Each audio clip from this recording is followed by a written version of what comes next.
All right, let's jump right into another deep dive.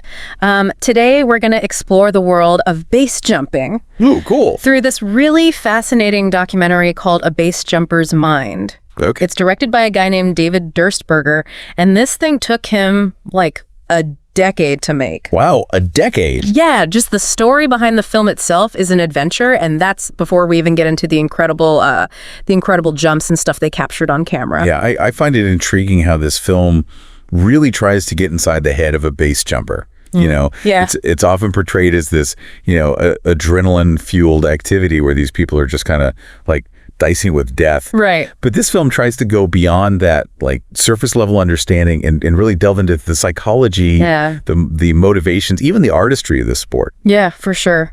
And the director, David Durstberger, he's definitely no stranger to adventure. I mean, This guy is a skydiver, paraglider, slackliner, climber, like you name it. He's done it. And you can feel that in the film. Like his adventurous spirit is almost contagious. Yeah. His background in skydiving and paragliding, it allowed him to really understand the mindset of a base jumper. Yeah. He wasn't just filming them, he was experiencing the world alongside them. And that comes through in the footage. It does. Those incredible shots of Vincent flying through the air with David paragliding next to him. Yeah. You can almost feel that shared sense of adventure. I know. The rush of wind, the awe-inspiring landscape. Absolutely. Yeah. Those scenes wouldn't have been possible without David's willingness to push his own limits. Right. It adds a layer of authenticity to the film that's just, like, unmatched. And it's not just the visual aspect, it's the emotional depth that he brings to the storytelling. Yes. He doesn't shy away from the personal stories of these base jumpers. No, he doesn't. Their motivations, their fears, their triumphs. Yes. And actually, one of the driving forces behind this whole project was his friend, Christian Mueller, who was super passionate about base jumping. So they just decided to make a film about it. Well, they wanted to answer some pretty fundamental questions first, like, who are these base jumpers? Yeah. What's going on in their minds? How do they approach these incredibly risky jumps? It was like they were on a mission to, like, decode the mind of a base jumper. Right. Like they wanted to figure out what makes them tick. Exactly. And they didn't just grab a camera and start filming right away. They started with a pilot project, something called Out on a Ledge, to test the waters. Oh, tell me more about that. What was that like?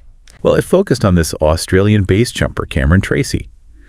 And it was actually pretty successful. Like, it even got some airtime on German television and made an appearance at a film festival in Austria. Wow, so that success gave them the confidence to pursue the full documentary? It was like a green light. They knew they had something special, a story that that really needed to be told. So you mentioned wanting to understand the psychology of base jumpers. And this documentary, they feature Vincent Descols, who's this wingsuit base jumper. He's known for these, like, incredibly close to the ground flights. Like, how did they even get him on board? That's a good question. Vincent wasn't exactly, like, enthusiastic at first. Really? Yeah. You see, wingsuit base jumping, it's a very specific discipline. It's like the suits, they add all the surface area, they turn the jumper into a human glider. Wow. So they can fly incredible distances and maneuver really close to the terrain. I see. So maybe that's why Vincent was hesitant, right? He's pushing the boundaries of what's possible. Maybe he didn't want the added pressure of cameras, or maybe he felt like it might be misrepresented.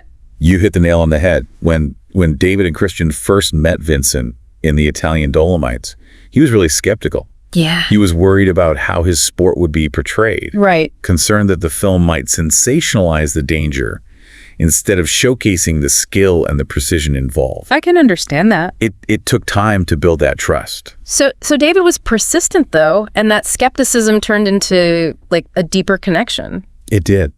Vincent really opened up. He started sharing his experiences, his motivations, with real passion. His insights into the mental and emotional aspects of wingsuit base jumping, it just adds this incredible depth to the film. It's like a window into this world that most people will never experience. Absolutely. And to capture this world, David, I mean, he used some really innovative filming techniques. Yeah, I was reading about how he built his own camera crane to get those unique angles. Imagine hauling that thing up a mountain. Oh, I know. And that wasn't all. He even filmed some sequences while paragliding alongside Vincent. Wow. Yeah. The footage is breathtaking. It really gives you a sense of what it's like to soar through the air, to experience that freedom and that proximity to the terrain. It must have been an incredible challenge to keep up with someone like Vincent. Oh, absolutely. It highlights David's dedication to this project. He wasn't just a filmmaker. He was a participant, pushing his own limits to capture the essence of base jumping. Wow. It's amazing how much he was willing to do to tell this story. It is. Yeah. And speaking of pushing limits, the journey wasn't all, smooth sailing. They hit a major roadblock when David had all his film equipment stolen in France. Oh, no. That's awful. It was a huge setback, both logistically and financially. Yeah. You could understand if he'd thrown in the towel at that point. I mean, most people would have. But you know what? David dug deep. Yeah. He bought new equipment and he kept moving forward. That's impressive. It really shows his commitment to telling the story. So what happened next? Where did he go from there?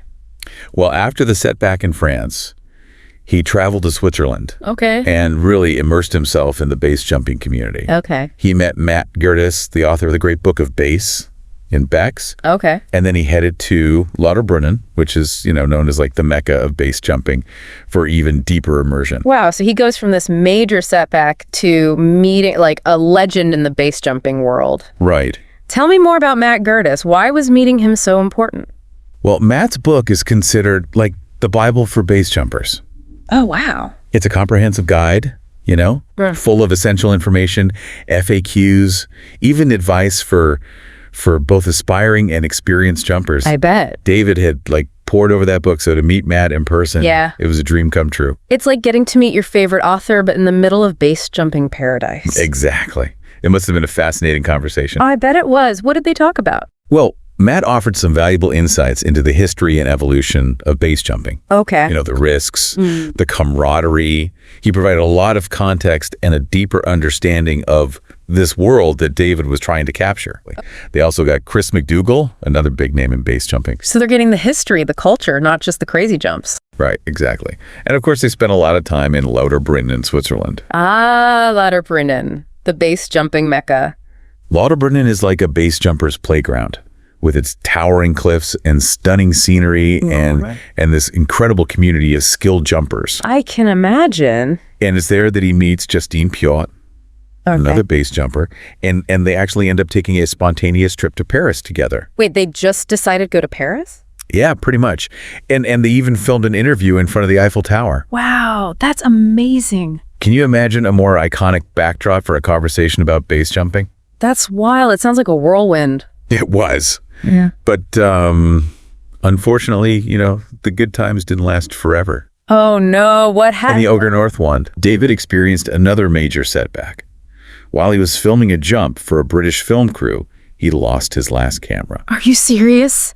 After everything he'd been through, he loses his camera. I know. It was a heart-stopping moment. Imagine all that time, all that effort, all those limited resources. Yeah. And now his only camera is gone. Wow. And it's in the Eiger North one. An incredibly challenging environment. Right. It really is a testament to his passion and dedication. Yeah. That he didn't just give up completely. So what happened? How did he manage to keep filming? Well, in a truly heartwarming turn of events, another base jumper lent David his camera. Wow, are you serious? That's incredible. It speaks volumes about the base jumping community. It does. Even amidst all the risks and the individual pursuits, there's this sense of camaraderie, this support for each other. It's really heartwarming to see that in such an extreme environment. It really is. So he's able to keep filming, but then he still has to go through the entire post-production process. I know. All that footage doesn't edit itself. Imagine sifting through hours and hours of footage, crafting a compelling narrative. Yeah. Perfecting the sound, the visuals. Right. It's like a monumental task. For sure. And remember, this wasn't just about putting together a film. Right. It was about honoring the stories of these incredible people. It was a huge responsibility to get it right. Absolutely.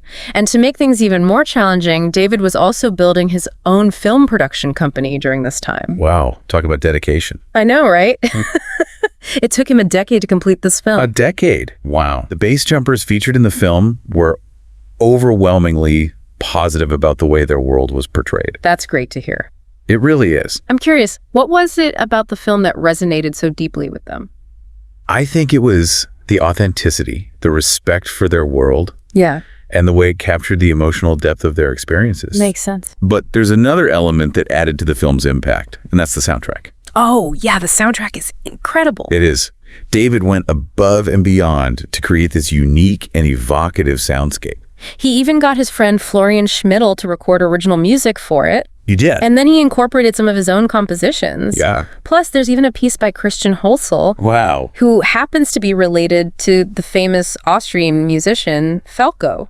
That's so cool. I know, right? The soundtrack adds this emotional depth and immersion that just elevates the whole film. I agree. David's dedication to every detail is just evident, Yeah. from the filming techniques to the music. Yeah.